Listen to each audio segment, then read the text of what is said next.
Bienvenue dans cette nouvelle vidéo. Shalom à vous, que Dieu vous bénisse. Je vous prie de regarder la vidéo du début jusqu'à la fin. Je vais faire passer une vidéo d'une femme pasteur depuis le Brésil qui va nous dire quelque chose qui va donner un témoignage puissant. Et je vous prie de regarder cette vidéo. Juste après le témoignage, je vais revenir pour quelques commentaires. Alors, regardons ensemble et je reviens juste après son intervention. Certains endroits au Brésil, une jeune fille a demandé la permission de parler devant tout le monde, au micro. Elle fréquentait l'église depuis 1 an, un peu plus d'1 an. Et elle a pris le micro des mains de la jeune femme qui terminait l'école du sabbat et a dit « Je dois vous avouer mon péché ». Et les gens étaient paralysés, la regardant parler. Et elle a dit « Je veux vous raconter ». J'étais là à l'église à ce moment-là. Le pasteur se préparait là-bas, en train d'arranger quelque chose. L'épouse du pasteur avec leurs 2 enfants, un peu plus sur la gauche, à ma gauche. Et toute l'église était réunie là. Vous savez qu'entre l'école du sabbat et le culte, l'église est vraiment pleine. Et elle a dit « Je dois vous avouer mon péché ». Et le péché que je dois avouer, c'est que je suis la maîtresse du pasteur. Regarde ça, mademoiselle. Au moment où elle a dit ça, la femme du pasteur s'est évanouie sur le coup. Et les enfants ont couru pour l'aider. Et le pasteur est venu vers elle et lui a dit « Mais qu'est-ce que tu racontes? Tu es devenue folle? Qu'est-ce qui t'arrive, ma fille ?» Elle a répondu « Je devais le dire, j'ai besoin de résoudre mon problème. Je dois sauver ton âme. Je dois t'aider à t'en sortir. Les Danites, ils utilisent toujours ça. Fais attention. Je dois aider. » Ils utilisent toujours le mot « aide », tu vois? Et à ce moment-là, toute l'Église s'est agitée. Je n'ai pas besoin de dire qu'il n'y a pas eu de culte. Il n'y a pas eu de culte. Ils n'ont pas réussi à tenir le culte. La femme du pasteur a été emmenée d'ici. Elle a été emmenée dehors. Le pasteur ne savait pas quoi faire. Il a commencé à dire « Frères et sœurs, s'il vous plaît, c'est un grand malentendu. » Elle disait « N'est-ce pas, mon chéri? » Je devais dire « Je dois te sauver et je dois aussi me sauver. » Et elle a été emmenée dans une petite pièce. La femme du pasteur l'a suivie et a commencé à lui parler. Et elle lui a parlé. Et il y a eu beaucoup d'agitation. Et elle a dit « Écoute, je vais te prouver que c'est vrai. Admettons que personne n'aurait jamais su. C'était quelque chose de très bien fait. Mais je dois te le dire. » Et elle l'a dit à la femme du pasteur. Écoutez bien ce que je vais dire. Elle a dit « Il n'y a qu'une seule façon pour que tu me crois. Viens ici. Ton mari a une marque sur ses parties génitales. Et la marque est comme ceci, comme cela et comme ça. » Et la femme l'a regardé et l'a cru tout de suite. Tu sais pourquoi? Parce que ce pasteur n'avait jamais eu de contact sexuel. Avec personne. Seulement avec sa femme. Ils se sont mariés vierges. Et elle a dit « Personne ne sait ça. Comment cette jeune femme le sait-elle? » Tu peux imaginer ce que c'est? Et elle n'avait jamais raconté ça à personne non plus. Et elle a convaincu la femme du pasteur. Elle a commencé à croire. Et elle a raconté des détails sur le corps du pasteur. Des détails sur lui. Même des choses qu'il disait en dormant. Faites attention. Je n'ai pas besoin de vous dire que ce mariage s'est terminé. Toute l'église de ce pasteur a sombré dans une débâcle dont vous n'avez même pas idée. Un mot, comme le dit Jacques, peut gâcher la vie d'une personne pour toujours. Tu sais combien d'années se sont écoulées depuis cette histoire? Jusqu'à ce que je l'apprenne. Je ne l'ai appris que 20 ans plus tard. Cela faisait déjà 20 ans que cela s'était produit. Pourquoi ai-je appris cette histoire? C'était à une table, lors d'une commission, dans une association. Un jour, le président nous a appelés. Et il a dit ceci. « Frère, j'ai besoin de votre aide et de vos prières pour quelque chose. » Qu'est-ce qu'il y a? Il y a 20 ans, l'affaire de ce pasteur s'est produite. Et il nous a tout raconté. C'était dans une église comme ci, comme ça, et nous avons retiré l'accréditation de ce pasteur.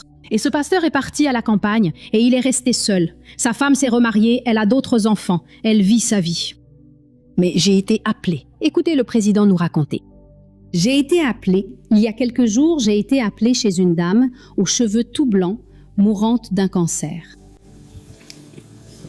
Et cette femme, mourant d'un cancer, a beaucoup insisté pour parler au pasteur. Mais il fallait que ce soit la présidente de l'église adventiste. Et j'y suis allée parce que je suis la présidente. Quand je suis arrivée là-bas, la femme m'a raconté qu'elle avait été la jeune fille qui avait dit cela à propos du pasteur. La maîtresse, la supposée maîtresse du pasteur. Et elle a raconté à la présidente qu'elle avait inventé toute cette histoire. Mais comment savait-elle les détails du corps du pasteur?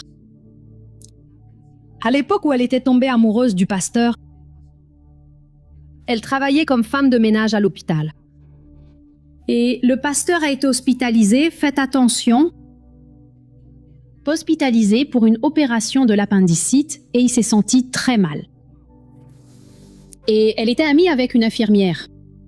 Et elle est entrée dans la chambre avec l'infirmière, elle a découvert le corps du pasteur et a regardé tout le corps du pasteur pendant que le pasteur était dans le coma à l'hôpital. Et quand le pasteur disait certaines choses, elle a entendu ce que le pasteur a dit. Et elle a observé les détails du corps du pasteur et les a gardés en mémoire. Satan a semé cela dans sa tête. Et elle a monté toute cette histoire, ce qui a détruit la vie du pasteur. Et le président a pris une carte pastorale.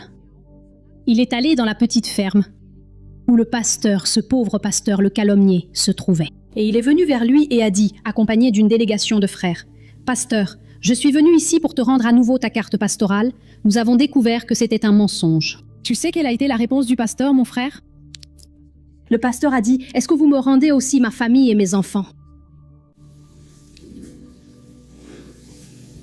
Est-ce que vous me rendez ma réputation? Si vous ne me rendez pas tout ça en même temps, je préfère rester ici. » Et ce pasteur, il y a quelques jours, j'ai appris qu'il est mort là-bas, à cet endroit. Qui a tué ce pasteur? Ce n'était pas seulement cette femme, c'était tous ceux qui ont parlé avec elle. Parce que, les amis, quand un enfer comme celui-ci arrive, une foule de gens souffrent, une foule de gens est blessée, reste blessée. Mes frères, pardonnez-moi d'avoir à parler de cela, mais c'est la vérité. Il y a beaucoup d'endroits où j'ai très peur de prêcher, mais j'y vais quand même si on m'appelle. Parce que je vais vous dire une chose. Hier soir, j'ai dit que la vie de ceux qui prêchent ces vérités est fortement affectée. Une chose de cette taille est transmise de bouche à oreille, de sorte que l'enfer apparaisse à la fin. Est-ce qu'il y a des danites parmi nous? Le ciel est un endroit tellement fabuleux. Ça n'en vaut pas la peine, mes frères. Ça n'en vaut pas la peine. Dieu veut plus pour notre vie. Et vous, il y a tant de choses pour occuper notre esprit, pour faire partie de notre vocabulaire, pour que nous réfléchissions aux autres. On fait un exercice? Pensez en bien de la personne dont vous connaissez le plus de défauts. Imaginez cela maintenant. Vous savez ce qui va vous arriver? Ton cœur sera rempli de paix. Parce que c'est ce qui arrive, les amis. Si tu n'es pas capable d'ouvrir la bouche pour apporter la paix dans la vie de quelqu'un, n'ouvre pas la bouche pour apporter l'enfer dans la vie de qui que ce soit. Jésus aime les personnes pécheresses et misérables. Toutes celles qui ont péché et sont mortes, Jésus les aime vraiment et il a encore plus à nous offrir. Je vais demander quelque chose au nom de Jésus ce matin. Une chose qui est très difficile à faire. Mais si quelqu'un, au nom de Jésus, a dit quelque chose sur une autre personne, même si c'est vrai, et qui n'a pas demandé pardon, qu'elle demande pardon à Dieu maintenant et qu'elle se dépêche d'aller demander pardon à la personne. Frère, écoutez. Je ne sais pas pour vous. Alors, bienvenue à nouveau, vraiment, dans la suite de cette vidéo. Nous venons de voir ensemble le témoignage que ce pasteur vient de nous donner et qui nous parle des faux témoignages.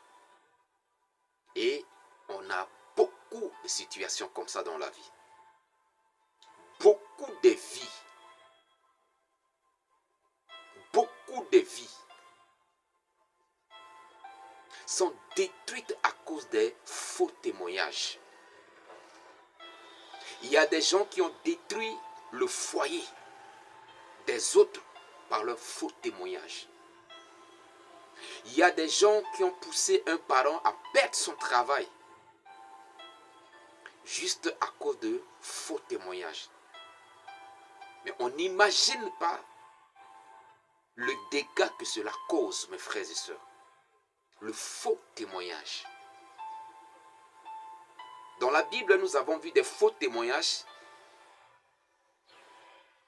Un faux témoignage qui a conduit à la bénédiction, comme le cas de Joseph. La femme de Potiphar a menti. Mais cela a conduit Joseph dans la gloire. Mais dans ce cas que nous venons de voir, cela a détruit des vies. La vie du pasteur, son ministère en tant que pasteur, combien de personnes il encadrait et qui ne va plus les encadrer. Sa femme a cru à ce mensonge et a pris un chemin qu'elle n'est pas censée prendre.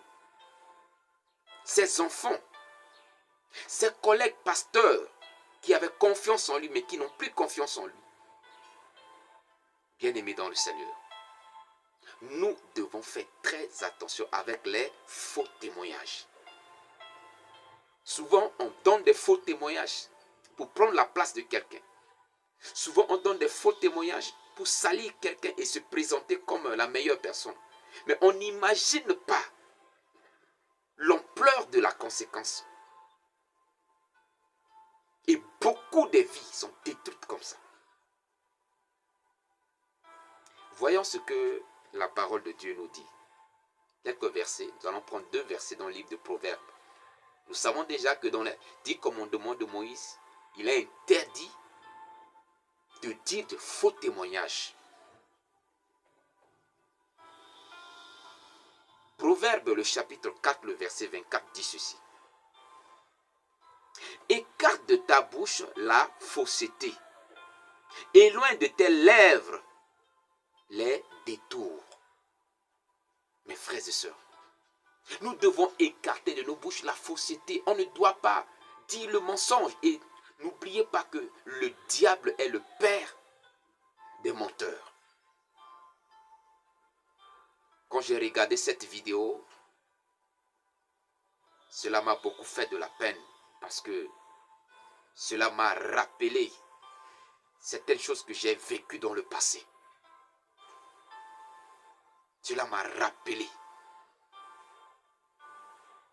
comment des faux témoignages, la fausseté a été dite à mon endroit. Et le dégât que cela a causé, n'en parle pas. Vous savez, il y a très longtemps que j'étais sur les réseaux sociaux. Et à un moment, je n'étais plus sur les réseaux sociaux.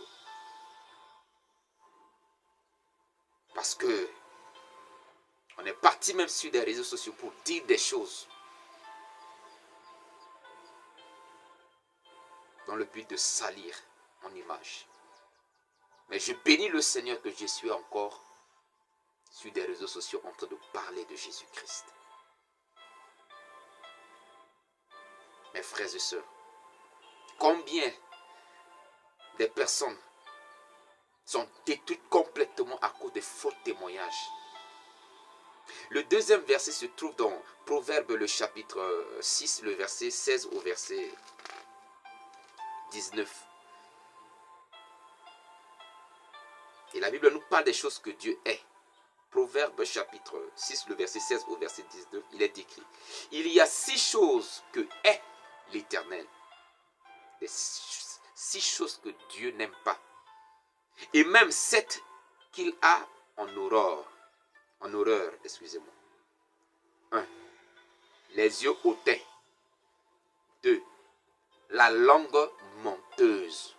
Et vous allez voir que dans la liste, la langue menteuse, ça revient, la fausseté ou le mensonge, ça revient plusieurs fois. Les mains qui répandent le sang innocent. Le cœur qui médite des projets iniques. Les pieds qui se hâtent de courir au mal. Verset 19, il revient encore. Le faux témoin qui dit des mensonges et celui qui excite des querelles entre frères. Mes frères et sœurs, faisons attention à tout ce que nous disons au sujet des autres. Faisons attention. Souvent, on pense seulement à notre intérêt. On pense seulement à ce qu'on va gagner le fait de parler mal de l'autre. On veut gagner la confiance de celui-ci. Mais on oublie qu'en gagnant la confiance de celui-ci, nous sommes en train de détruire une vie. Nous sommes en train de détruire un avenir. Nous sommes en train de détruire une famille. Nous sommes en train de détruire un foyer. Mes frères et sœurs, tout ça, ça montre combien de fois la méchanceté. Et autre chose qui m'a touché, c'est le manque de confiance. Cette femme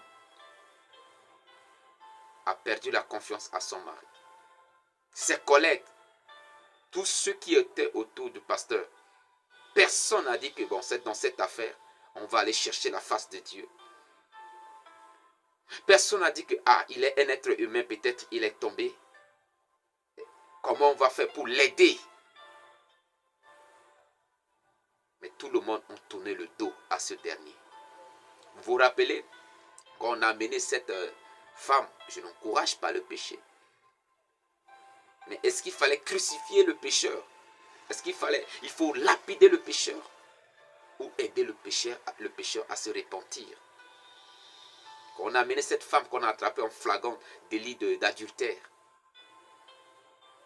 Jésus a demandé à ceux qui n'ont jamais péché de lever la main sur elle. Personne n'a osé. Et après, Jésus a dit à cette femme, moi je ne te condamne pas. Il a posé d'abord la question, où sont ceux qui te condamnaient? Personne ne t'a condamné. Moi non plus. Va et ne pêche plus. Je prie que le Seigneur nous aide. S'il vous est arrivé de dire des mensonges au sujet des autres, prenez le courage comme cette femme qui a pris le courage de se repentir avant la mort. Repentez-vous. Allez vers ces personnes. Demandez leur pardon. Allez dire à la personne auprès de qui vous avez menti au nom de l'autre, vous avez sali le nom de l'autre. Prenez le courage. Dites à la personne que ce que vous aviez eu à dire n'est pas vrai. Pour obtenir le pardon de Dieu. Vraiment que Dieu vous bénisse. Si vous n'êtes pas encore abonné à ma page, je vous prie de vous abonner à la page. Ces derniers temps, je confronte à certaines difficultés. Et si vous voyez que ce que je fais, ça fait du bien, ça vous édifie. Et que vous avez la possibilité de me venir en aide, aidez-moi. La difficulté que j'ai en ce moment, c'est d'avoir un appareil qui va me permettre de filmer et de faire les montages de nos vidéos. Parce que c'est mon propre téléphone, je l'utilise. Et avec les appels, les autres choses que je reçois, les WhatsApp et tout, ça rame et ça devient de plus en plus difficile. Que le Seigneur vous bénisse au nom de Jésus-Christ. Rendez-vous dans la prochaine vidéo. Shalom à vous.